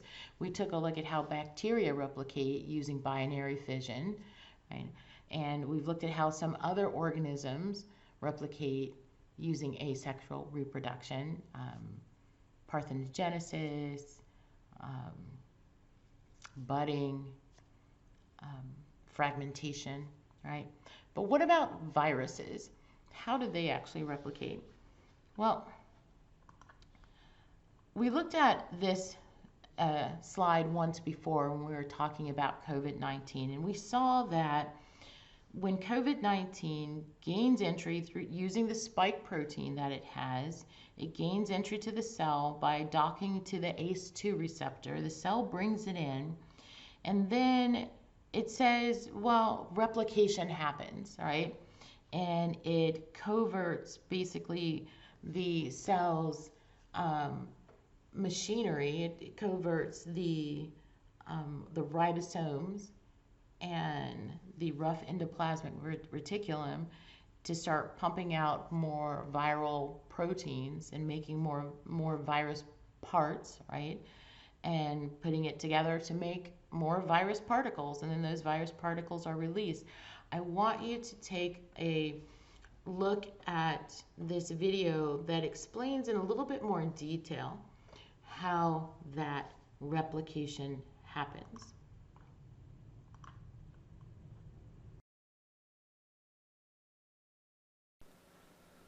So there is the 24th lecture of microbiology lecture series, and this video lecture is all about the virus life cycle. So from now on we are going to talk about the different life cycle in details of the viruses. Regarding particularly in this video we are going to talk about the RNA virus replication and how exactly RNA virus do replicate and how they are going to produce more viruses using the RNA as their genetic material. So, and one more thing, we are going to describe this in an easy way so that you can understand it much clearly. So stay tuned and watch this lecture. Now if you look at the multiplication scheme of RNA viruses, then what will happen? So here comes the RNA virus, a naked RNA virus, no envelope, let's say. RNA inside and the capsid. First step is attachment to the host cell. Entry is done and also uncoating is done like the DNA virus. And then the viral genome, remember the viral genome here is the RNA. Now remember one more thing, the viruses with RNA as a genetic material needs to work a little hard, a little more complicated than the DNA viruses, because the RNA strand sometimes can be the genome itself or the RNA strand is not the genome itself. So if this single stranded RNA which is present is a positively strand or a sense strand, in that case the process is fast. What is the process? Sense strand means that strand itself will be packaged. That is the genetic material, right? Sense strand in this case is the genome. So let's say the single stranded RNA is a sense strand or plus strand, and the example of virus, Picornaviridae family, they carry this plus strand or sense strand RNA as a genome. So if that's the case, then they use this plus strand of RNA and they make minus strand of the RNA from it. Okay? And the mRNA is transcribed from the minus strand and then they'll make the proteins. Then they will prepare the proteins. They cannot build the protein directly from the plus strand that is present as their genome, because they cannot use their genome directly to build proteins. No. Okay? So once the protein are built, then what will happen? Assembly. Assembly in this case taken place in the cytosol, because once the capsomeres, the capsid proteins are built and the positively strand RNA is also there, so they'll package the virus and the virus will now go out. That is the whole process for a plus strand genome containing single stranded RNA virus. For a minus strand containing single stranded RNA virus, example Rhabdoviridae family, the same process, the process remains the same until the viral entry and dissociation of capsid proteins in the cytosol of the virus. Then the process turned differently. What happens?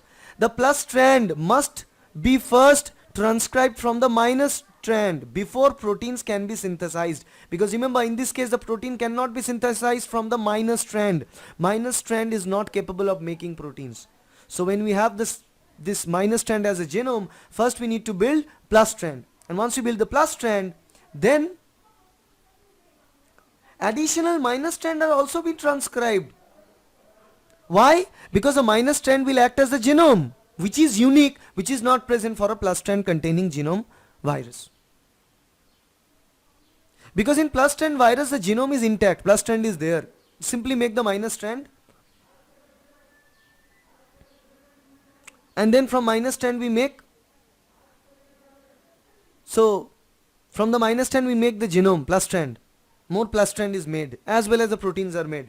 But in this occasion Minus strands are transcribed from mRNA because that will be the genetic material, and the minus strands are used as a template to make plus strand, and those plus strand are translated into capsid proteins. And once the capsid proteins are formed from the plus strand and the minus strand is already present as a genome, then the genome will be packaged inside the capsid proteins. So capsid will form surrounding it, and again the assembly takes place in the cytosol, and they crack open the cell and come out. And the third situation, where the RNA virus has double-stranded RNA as its genome. So as it has a double-stranded RNA, means they have plus strand as well as minus strand. Example, Rio viridae family. mRNA is produced inside the capsid and released into the cytoplasm of the host. The process is totally different. Think about it. For this Rio viridae family, the very first step is different. First of all, attachment, engulfment of the capsid intact. But the second step was to disassemble the capsid from the genome.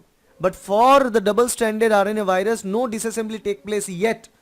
So the capsid, the intact virus is present inside the host cytosol. Now the mRNA is produced inside the capsid and released into the cytoplasm of the host. And then what will happen? The RNA polymerase initiate the production of minus strand, because the mRNA they produced was the plus strand.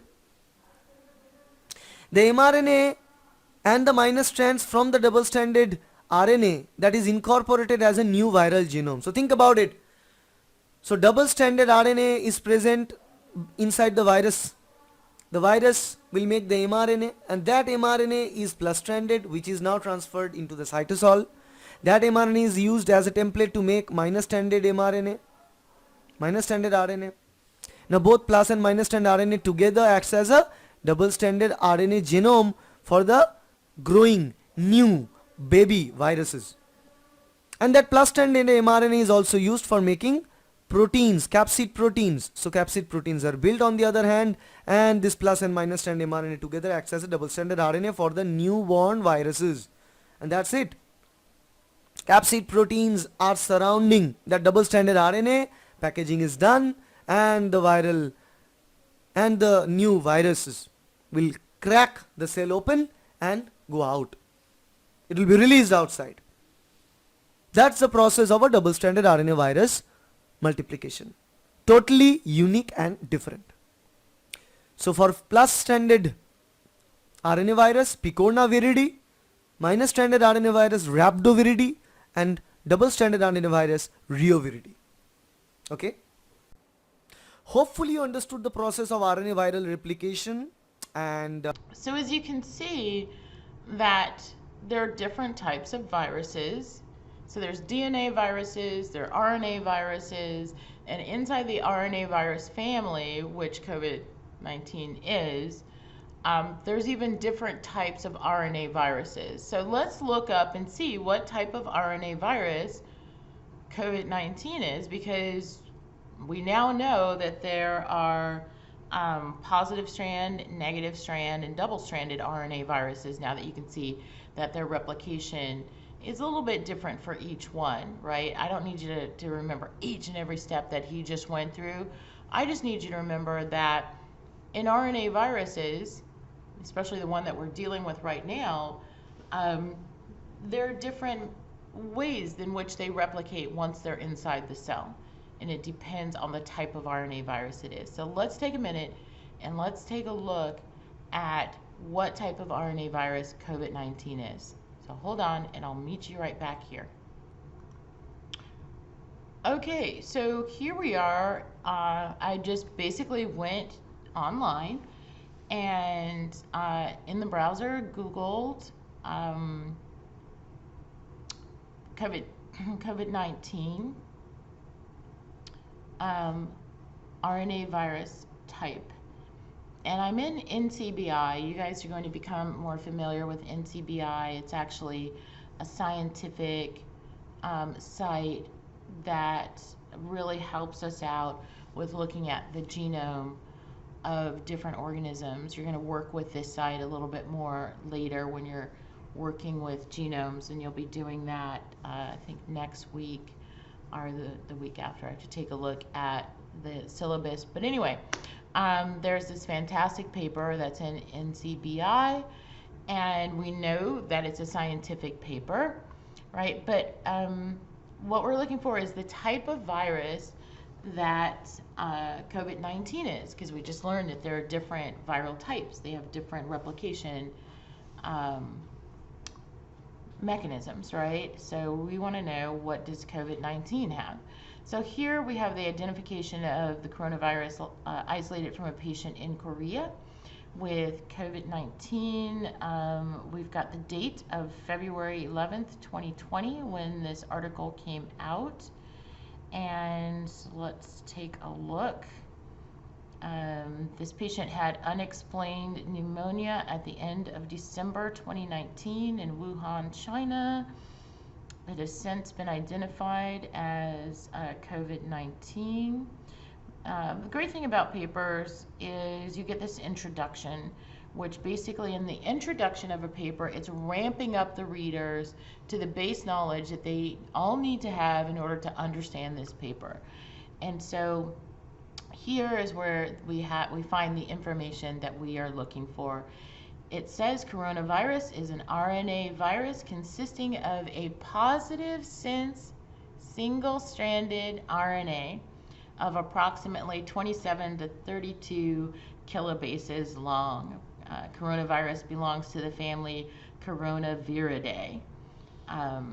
All right, so there we have it. So coronavirus is a positive sense single-stranded RNA. So when we think about that video that we just saw on how RNA viruses, their replication mechanism once they're in the cell, we know that we can pay attention to the one for the positive sense because that's what coronavirus is. All right, cool. Okay, so now you know a lot more than you knew before. We're going to start to wrap it up. Take home message. Organisms can reproduce sexually or asexually, or some can use both strategies. We can't. Sexual reproduction, which leads to offspring that are genetically different from each other and from both the parents, occurs in the vast majority of plant and animal species.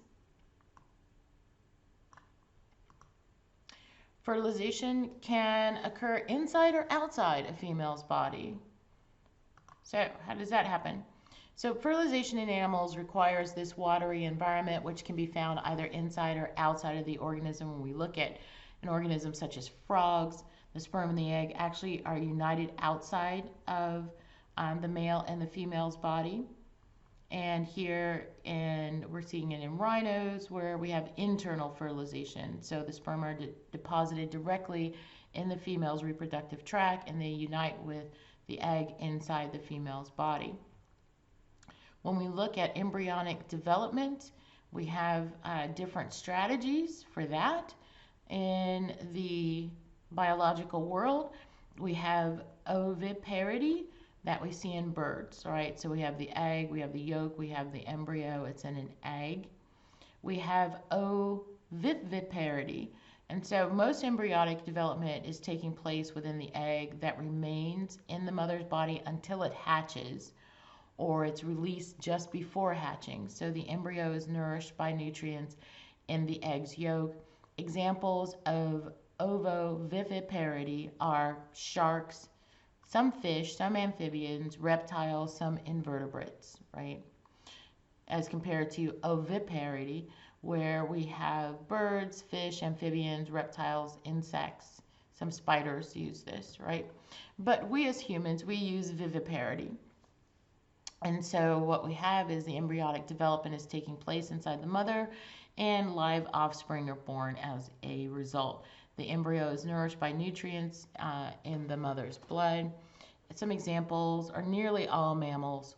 Also some fish, amphibians, and some reptiles will use viviparity. Here we have a marsupial, which has a little bit of a different strategy. They use a pouch, right? So the kangaroo offspring emerge from the womb after about 33 days. They're blind, they're hairless, and just a few centimeters long, and they continue developing for many months inside of the pouch. So we do have some reproductive differences in the male and the female reproductive tract, right? Sperm are made in the testes, as you know. After puberty, sperm are constantly produced in the testes by meiosis, the process of meiosis, which you're very familiar with now, right? So we start with the spermatogonium, and then we go to our primary spermatocyte. Then we end up with our secondary spermatocyte, and then we end up with our spermatids, and then they mature into sperm. And all of this is happening here in the testes. And they make their way out through the vas deferens. And when men have a vasectomy, this is what's cut and tied off the vas deferens, the tract out. Okay. So sperm are motile gametes. They're one of the few cells in the human species that actually has a flagellum, this tail. No other cell in the human has a flagellum except a sperm. Okay, but it has parts of which we have terminology for. So it has a head, it has an acrosome, which contains the enzymes that actually break down to the egg, the coating in the egg to get into the egg. It has a nucleus, of course, that's where the DNA is contained. It's got a body that has lots of mitochondria because this flagellum needs energy in order to move, right? Makes sense. And eggs are made in the ovaries, and the process can actually take decades to make the egg. Here we're taking a look at an ovary here, and we have terminology for the ovary. We've got the oogonium, which goes into this is where meiosis is beginning. We have the primary oocyte, we have the secondary oocyte, and then we end up with the ovum, or the egg, which meets with the sperm. And along each step, we have the companion cells that are made through meiosis, except they are now called polar bodies. These are the ones that did not get the majority of the cytoplasm. They eventually die, and only the single one carries on, which is the egg. And the egg is released, it falls into the fallopian tube, which you see here. And when in females, sterilization is performed by, when they say tying off the tubes, they mean that the fallopian tubes are actually ligated, they're tied off, okay? And that's a permanent form of sterilization. All right, but hormones are directing the entire process of ovulation and the preparation for gestation. So here in the reproductive tract, in the reproductive cycle, we can see that we have hormones that are both ebbing and flowing at certain times that are causing certain processes to happen. So let's start at the top. When we look at the ovarian cycle, here we have the follicle, we have ovulation at day 14, and then if it is not fertilized, then it goes on to degrade, and then we start the process all over again, right? And that is what's happening throughout the menstrual cycle. So we have ovulation happening at day 14, and then the egg is still present, as you can see, after day 14, ovulation. And then eventually we have the flow starting here at day 0 through day roughly 7, and the process starts all over. But all of this process is actually governed by the hormone chart that you see here. So we can see at day 0, we have follicle stimulating hormone in this sort of teal color, estrogen in this yellow color here, luteinizing hormone in this sort of greenish color, and progesterone here in this purplish color. And we can see that estrogen is rising right before day 14, right before ovulation. We can see that follicle stimulating hormone here is starting to come to a peak here at day 14. Also, luteinizing hormone is quite high. We have progesterone that after ovulation begins to rise and then wane again. So there's a lot of hormonal control that's happening, that's governing this entire system, the reproductive cycle in the female. Okay. Now, there are two possible fates of an egg. So if the egg is not fertilized, then progesterone levels decrease, as we saw.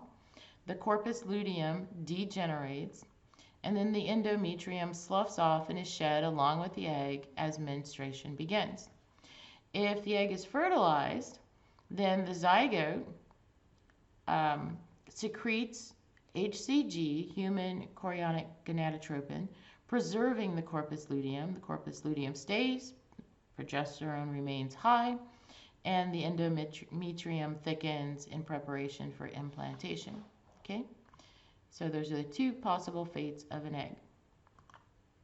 But there is a process called menopause, and this is a cessation of ovulation and menstruation that happens in females. So take-home message. In the ovaries, a cell within a follicle is stimulated to develop into a fertile egg by coordinating secretions of hormones estrogen, FSH, and LH, follicle stimulating hormone and luteinizing hormone. The preparation of the uterus for implantation of a fertilized egg is coordinated by progesterone. So, fertilization is the fusion of one sperm with an egg.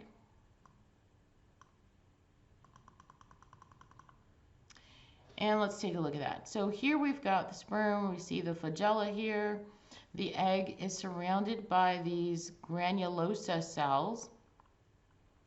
And a sperm pushes its way through the granulosa cells, and enzymes within the acrosome, remember the acrosome, the tip of the sperm there, enzymes within the acrosome digest the zona pellucida. Here's the zona pellucida here. And then the plasma membrane of the sperm and the egg fuse, making it impossible for other sperm to fuse with the egg. So once one sperm enters, then the egg seals out other sperm from entering. Okay? And then we get fusion of the two nuclei, the fusion of the sperm's nuclei with the egg's nuclei. We get the two haploid genes coming together to make one diploid zygote, and off we go. So take-home message is at fertilization, a sperm penetrates protective zone around the egg. The egg blocks additional sperm entry, and the sperm and the egg membrane fuse. The egg then completes its second mitotic division, and the haploid nuclei of the egg and the sperm fuse, forming a diploid zygote.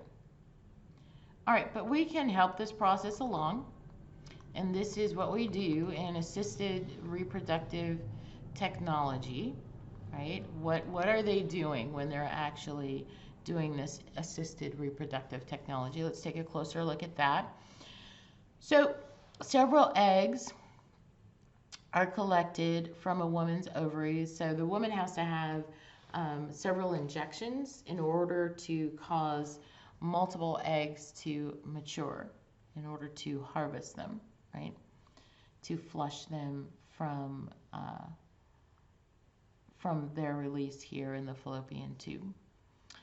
Now, here in a petri dish, the eggs are combined with sperm in the petri dish, and this is where fertilization actually is occurring.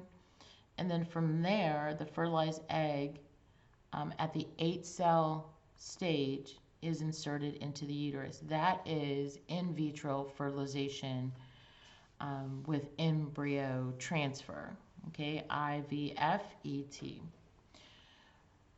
We also can have zygote intrafallopian tube transfer.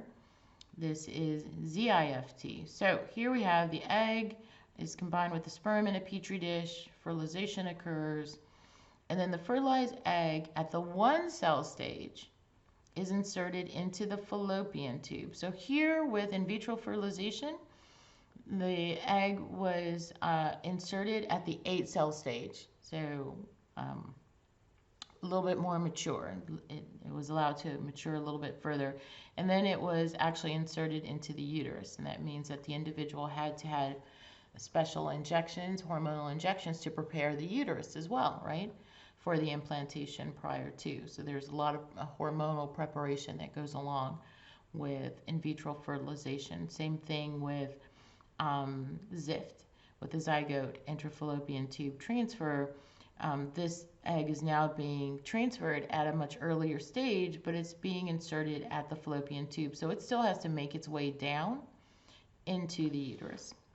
Another method called GIFT is gamete intrafallopian tube transfer. And here, the eggs are immediately mixed with sperm, and the mixture of the two, the egg and sperm, is immediately inserted into the fallopian tube, and that's where fertilization is actually occurring, in the fallopian tube. Here, fertilization is occurring in the petri dish. Also in vitro, it's occurring in the petri dish. Here in gamete intrafallopian tube transfer, fertilization is occurring in the fallopian tube itself. Okay, and so that's how we can assist in reproduction. And so this happens actually not only in humans, but we can get this assisted reproduction occurring in different animal species as well. So you'll see this being performed in zoos where they're trying to maintain species that are on the endangered list, and they need them to breed and reproduce. So they'll do a lot of this assisted reproduction in order for it to happen. Also, you'll see this happening in the dairy industry, where, bulls, it's very dangerous to keep bulls. They are very dangerous animals. They're quite large. They're anywhere from 1,000 to 2,000 pounds. That's huge if you think about it. And so not a lot of people will raise bulls. And so usually what happens with the bulls in the dairy industry is only the prized bulls are kept. And so the sperm is actually collected, and the sperm is sold to the dairies, and the dairy farmer, along with the veterinarian, is actually artificially inseminating the cows in order to produce the calf, in order to get the milk. So there's no bull that is actually on site at the dairy itself in order to fertilize the egg. So assisted reproductive technologies are happening all throughout the different species that we want to reproduce, right? But reproductive technology has benefits and dangers, right? So when we talk about one of the strategies of organisms using sex as a reproductive strategy, one of the dangers is sexually transmitted diseases. We have other organisms that take advantage of that. And so sexually transmitted diseases actually reveal this battle between microbes and humans that's constantly going on. Sexually transmitted diseases are also called STDs. They're caused by a variety of organisms, actually. Anything from bacteria, viruses, protists, fungi, arthropods. Let's take a look at what some of those are that you have to be aware of. So in the bacterium column, we have gonorrhea, syphilis, and chlamydia. You can read through the symptoms and the treatment also if you're interested. In the viral category of sexually transmitted diseases, we have HIV/AIDS, we have genital herpes, we have human papillomavirus, we have hepatitis virus. In the protist category, we have trichomoniasis. In the fungal category, we have yeast infections. In the arthropods, we have crabs, lice. So there are a lot of organisms that are taking advantage of this strategy in order for them to live. But Okay, but what happens after this whole fertilization happens, right? So these are the stages of embryonic development, because remember I said that when we look at in vitro fertilization, that's happening at the 8th stage um, uh, of the blastocyst. Well, what does that mean? Let's take a closer look. So here we have the zygote shortly after fertilization. Within 30 hours, we start to see cleavage of the cell. This early cell division is happening. Now we're into mitosis, right? Cell division that's happening. And we're getting more and more cells. By 60 hours, this is where we are.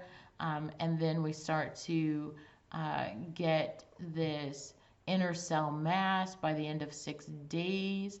That's happening. This is where all of the different organs and tissues are going to derive from this inner cell mass. So during cleavage, the cells divide continuously, eventually forming a hollow ball that's filled with fluid. And now we call that ball that has the inner cell mass filled with fluid a blastula. Okay?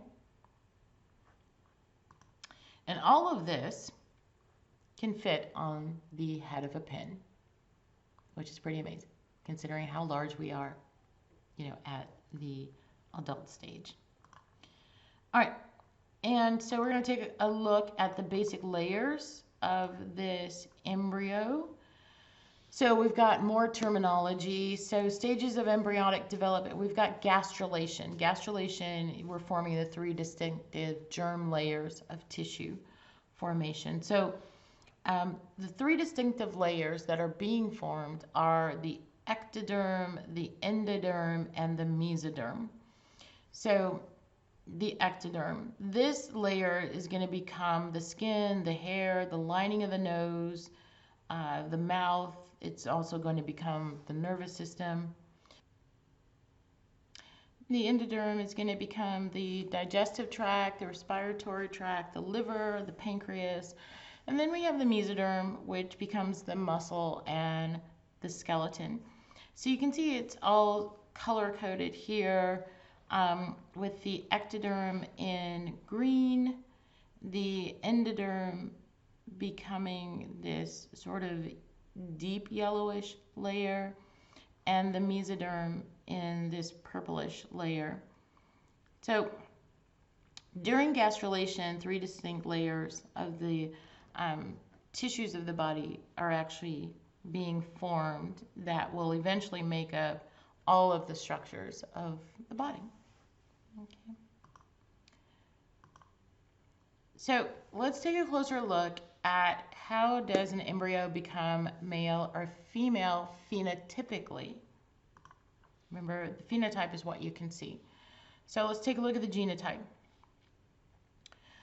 So when we're looking at sex determination, the sex determining region on the Y chromosome, the SRY region, carries the gene that initiates the embryo's sexual differentiation. So that's on the Y chromosome. Okay? So here we're looking at what happens when the SRY gene is either present or the SRY gene is not present. Okay? So we're going to look at the formation of gonads, like how do you even get testes? How do you even form ovaries, right? That's what we're looking at. How do we get from gene to the formation of those structures? So here, triggered primarily by the presence or absence of the SRY gene, when the SRY gene is present, then we form testes, and then we get high levels of testosterone present, and determined by the testosterone levels, then you start to get the internal reproductive structure developing. Then we get the production of DHT, and so triggered by the presence or absence of DHT, which is dihydrotestosterone, you either get the formation of the penis, or if it's absent, you get the formation of the clitoris.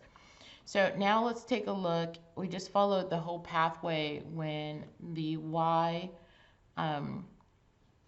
chromosome is present.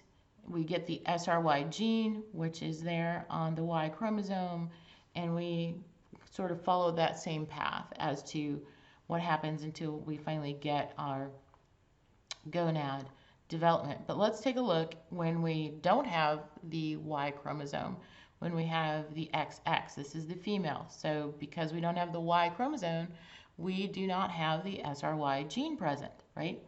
And because of that, we don't have high levels of testosterone present, which means that ovaries develop. And because we don't have DHT, dihydrotestosterone, present, then you get the development of the uterus and the fallopian tubes that go along with the ovaries, right? And we also get the development of the external vaginal features as well. Okay, so we can see that it all begins with whether or not this SRY gene is present or not.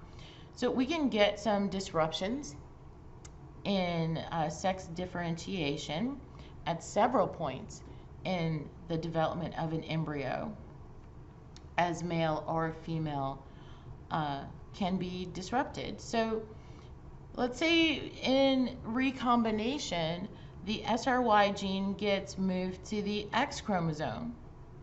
Well, if that happens, then you can have XX individuals that actually have an SRY gene.